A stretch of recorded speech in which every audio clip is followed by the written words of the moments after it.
All right. I'm Eric Paul Johnson. And I'm Eric Winsenson. Oh, there you go. I'm, All of a sudden, we're using our real names again. I don't know. It just slipped. I don't know. I'm Pitfall I, Harry. and I'm a virtual signaling elf. Okay, there you go. Okay. I'm still in Facebook jail. I will be for about another 2.5 weeks. Is your cellmate being nice to you? I've heard he's a big, likes hamburgers, has weird No, that's hair. Worse than no, mine today, actually. no, no. My cellmate has boobs and sleeps right next to me all the time, and she's being Oh, okay. good to me. Ah, Anyway, yeah, still in it. So if you made comments, Eric was good enough to post the last week's episode, which was Afterglow bonus tracks. And if you so I made guess you brought comments, those cookies and cigarettes requested for you. yeah, I saw that. Um, so if you made comments about Afterglow and I missed it, it's because it, you know, the notifications don't come to me. So I know there was some discussion about food with you and somebody else. Oh, it was Yeah, Lori yeah. Cap. I wanted to get a little poutine.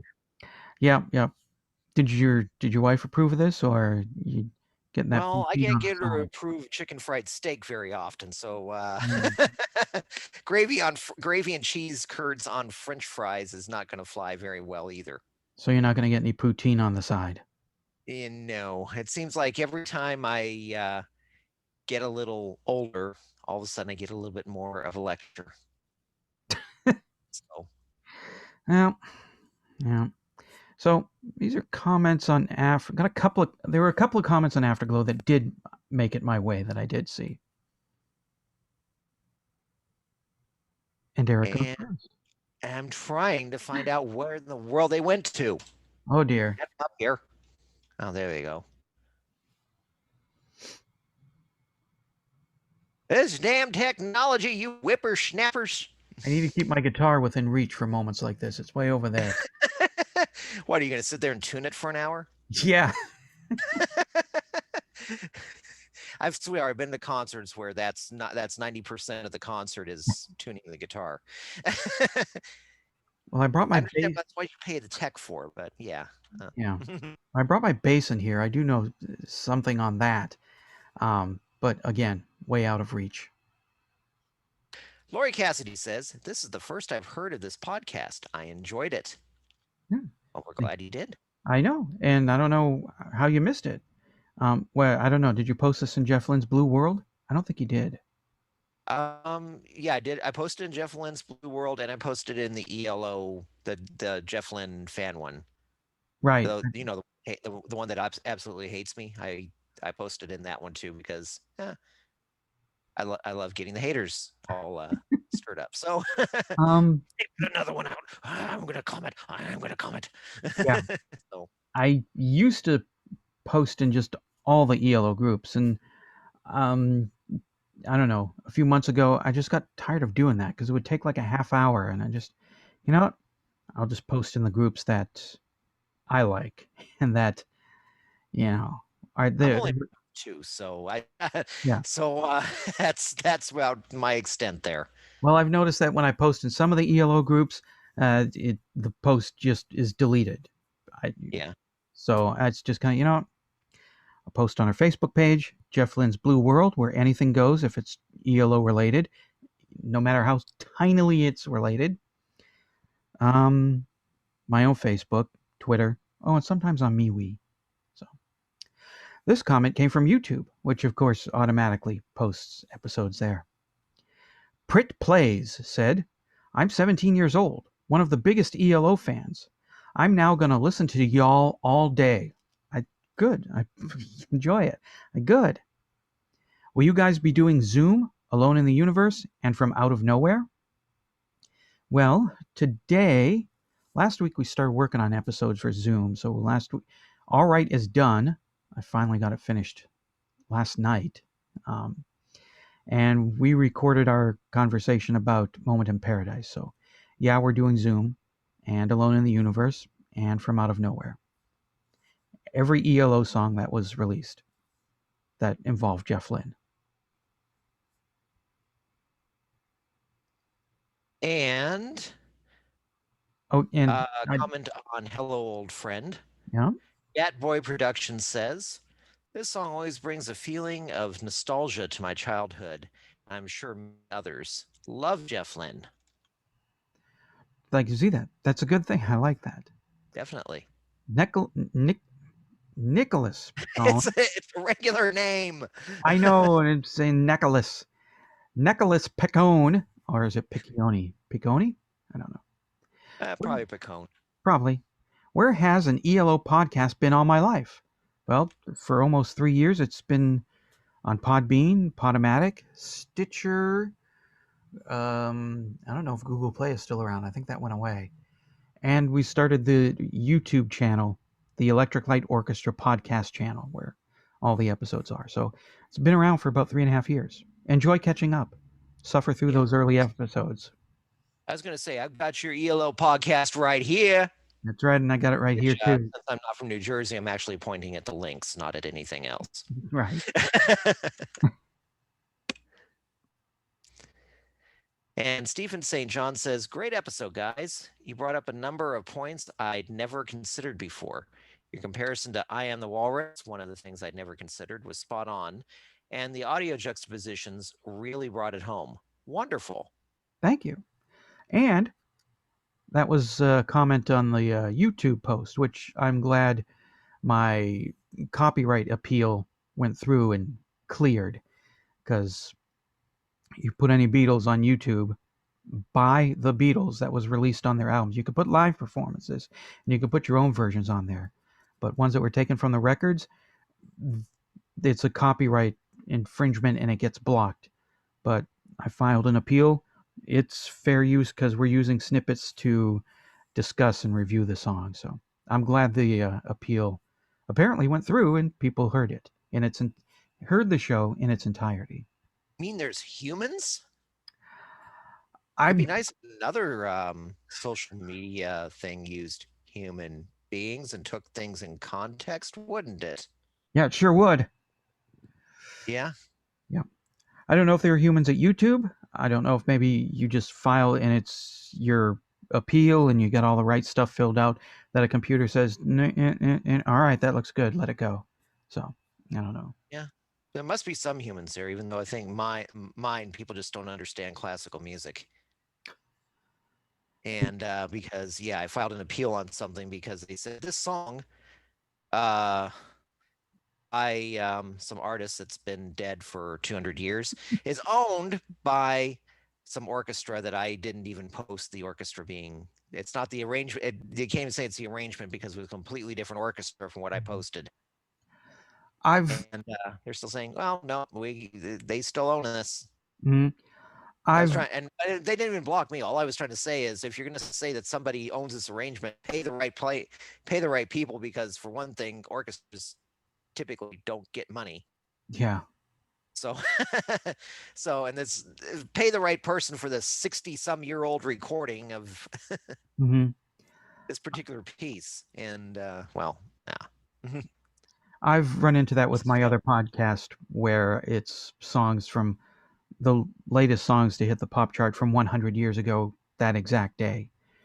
And, when it happens, I file the appeal. The song's over 100 years old. It's in public domain. And they say, okay, and let it slide. I mean, I can understand why RCA wouldn't want to let go of Al Jolson because he still sells. But still, the recording is over 100 years old. So I, my degree is in entertainment, not law. But I think at 100 years old, whatever it is, it's in public domain, unless it's owned by Disney. It's in public domain if it's no, actually some of the original drawings of Mickey Mouse, I think in a few years are becoming public domain. Mm-hmm. The original 1920s ones, because I think it's about 90 years. I know it's about 90 some years right now. All the appeals that people were putting in have gone to the wayside. Mm-hmm. I know the Berlin family has really been one of the ones that have been about that forever. But unless you reapplied for your copyright after that time, it goes into public domain. Right. I know they were fighting Steamboat Willie going into public domain, which, I mean, I can understand, but still. Yeah. But No, Disney's kind of given up on that one. They're kind of since that's a really old version of Mickey Mouse, it's not the Mickey Mouse they use in advertisements. It's mhm. at this point, okay. Yeah. So I I can grab it and use it and call it think my another own. 2 or 3 years. What's that? I think it's about another 2 or 3 years. Okay. Can't remember exactly when, but yeah, it's coming up here. Mhm. But yes, we have but no bananas is now public domain. Okay. Well, it's Yes. time for my white boy rap version, and I'll collect all the money from it. We a comment for No Way Out. Um, this was on the YouTube channel. Baghead wrote, "Maybe Lincoln is alive and we're all dead." I had not thought of that. I blame the Jewish space lasers from the moon for blocking that thought getting into my head that maybe Lincoln is alive and we're all dead. Those Jewish space lasers only cause fires. That's what they want you to think. For something that, yeah, in a case where can't go into it too much, but to a certain company that I kind of work for was able to collect money from the other big company that actually was responsible for starting the fires. We were able to subrogate against them and win for having to compensate all those people who lost their houses because they can't fix their stupid transformers. Yes. Anyway. And a number of other companies like mine did the same. So, Sure. Were you yeah. in California to witness the Transformers blow and all that? No, you Uh, weren't, Eric. So, space lasers. It's space lasers. Wake up and stop being sheeple. Space lasers. That's the only thing that makes sense. did the fire start after sundown on a Friday? That's a good question. I don't know that part. Aha! Hmm.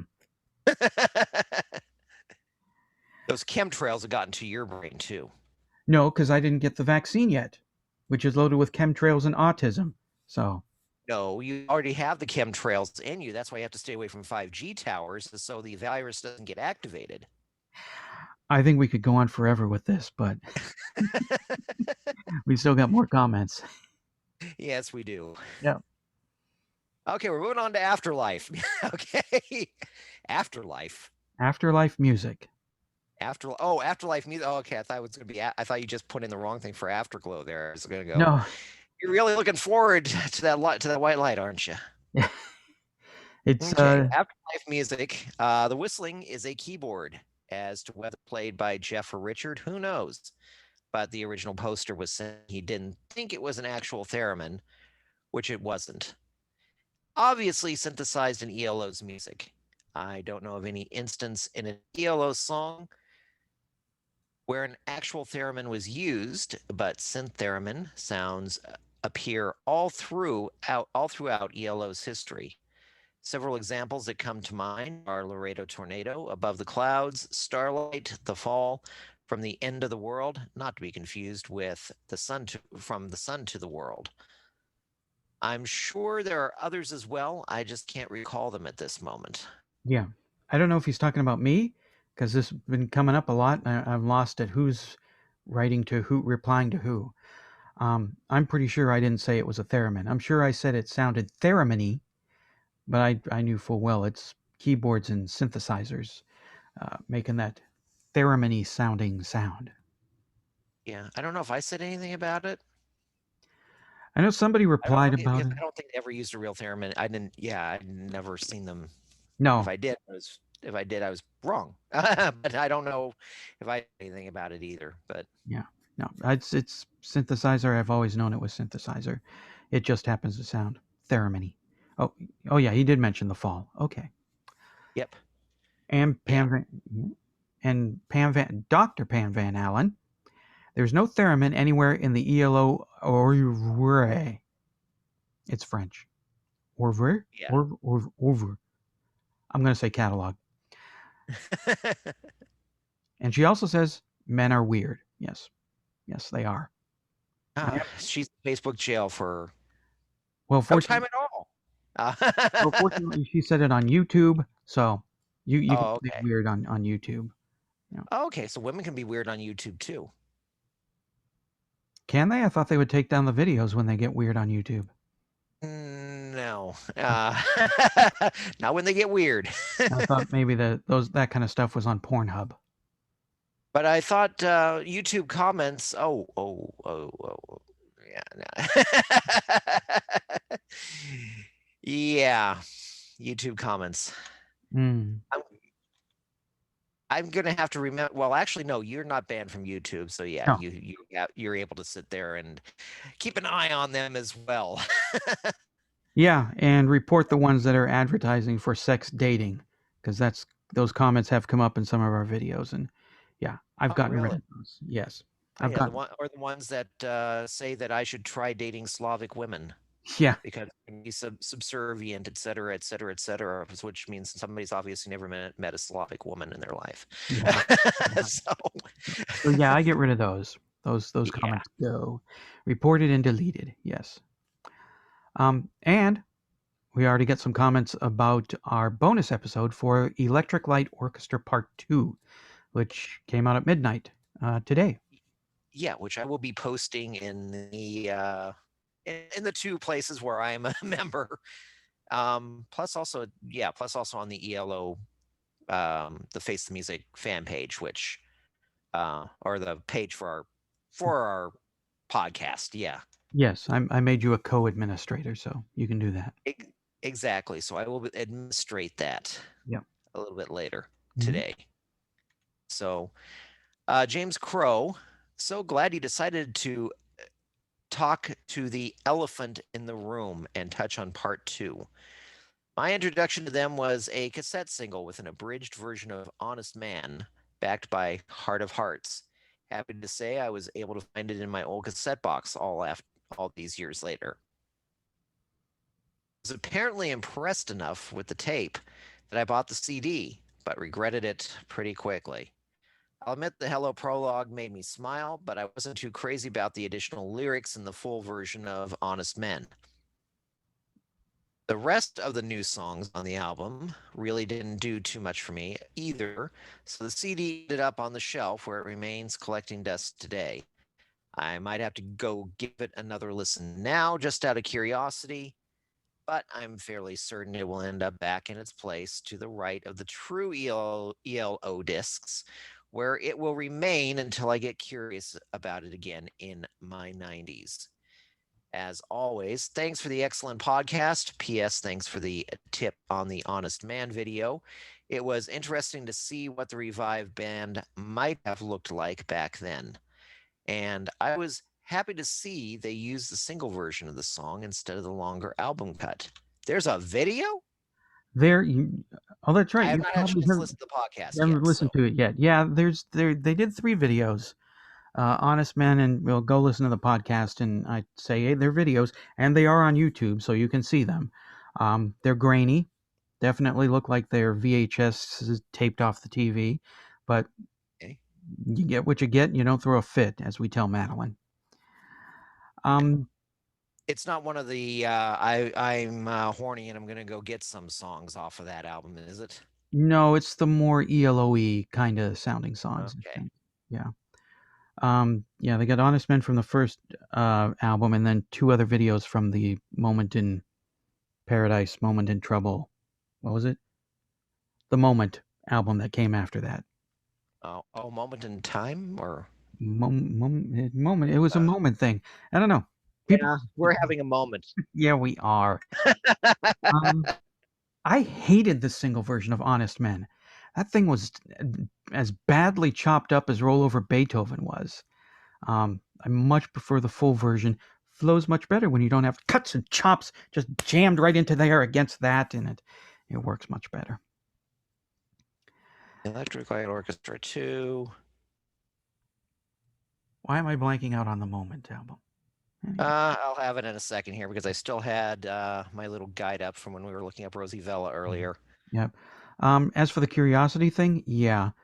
There was a DJ in Phoenix back in the, well, he lasted for a while, beyond the 80s. Dave Pratt, and the Sex Machine Band, and he had his own little band doing his own little silly songs. And for a while in the mid '80s, I listened to Dave Pratt.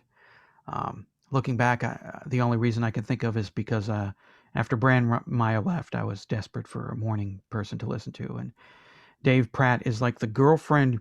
He's like your second girlfriend, the one you go out with because you just want to be with somebody, and even though it's not a good fit, you still stay with them. And every like 10 or 15 years, I get curious about that first album, and I listen to it, and it's like, yeah, yeah, it's going to be another 15 years before I get curious about this album. And Moment of truth. that's it. Yep. And the funny thing is, a couple days ago, it popped into my head. Dave Pratt and the Sex Machine album. Three Oh, of them. yeah, I only have the first one, and Yeah, there's the Worst of, then there's Shabby Road, and then Turbo Mother. you And then know, there's the collection, 12 years, a lot of beers. Came out in 93. And all these are worth a good amount of money now. Well, the first three albums, they're worth about 20, 25 bucks a piece. The CD's worth probably about 40. how much is the single for the anti-Jackson rap backed with Red Christmas? It's not as much. Neither is Drop It on Gaddafi. Oh God, I have that one too. I didn't, I didn't buy it. It was there, my I love Dave Pratt. That's the thing is I loved him even though it's your typical it was your typical morning show with the wackiness, mm, and it was also 80s and 90s where so they got away with a lot of stuff that would have Twitter explode within seconds now. no. But but yeah, no, he was one of the reasons I actually got interested in radio because as a disc jockey he was great, and he didn't have a lot of professional training either. He just had a knack for it. Yeah. No, And I will give you that. He did have radio talent. It's just that Howard Stern has radio talent, but I don't really like he liked Howard Pratt either. much more than Stern. Pratt never got as bitter and hateful as Stern has over I the would years. I would take Pratt over Stern. Yeah, Yes. and Pratt's had a lot more happen in his life with cancer and everything else. I did not know Yeah, that. he's a cancer survivor. He got through it a few years ago. But yeah, no, he's had a lot more happen to him. And most of the stuff that Stern's had happen to him is because of stuff Stern did. Well, yeah. All right, we got to move on. Anyway, yeah, I could go into this entire complete different subject forever. So Yeah, the same with me about Brandmeier. So, yeah, because the next thing I was going to go into was Haywood. So oh yeah, Haywood. yeah, which that was a sad ending too. That really was. People go look up Bill Haywood, Koy, and yeah, it's anyway. Aaron Jansen. I liked most of their first album. The second album had a few good moments, still nonetheless a valuable part of my ELO collection. I probably listened to No Answer more than I listened to either Part 2 album. When I showed it to my dad, he wasn't too keen on it, but did note that they had the backing vocals and strings right. Mind you that he wasn't too interested in 80s ELO either, with Rain is Falling being an exception. You've covered ELO Part 2. Will there be other bonus episodes to come for other ELO related music? Say the Kelly Grocut solo album, Tandy and Morgan, Violinsky? Being that Jeff Lynne is ELO, maybe his solo album as well? And since I'm already pitching ideas, what about a bonus episode discussing post ELO Roy Wood with an alternative reality ELO would have resulted if he had stayed in the band? Thank goodness he didn't. Um, you're overloading me with extra bonus episodes that I hadn't really considered.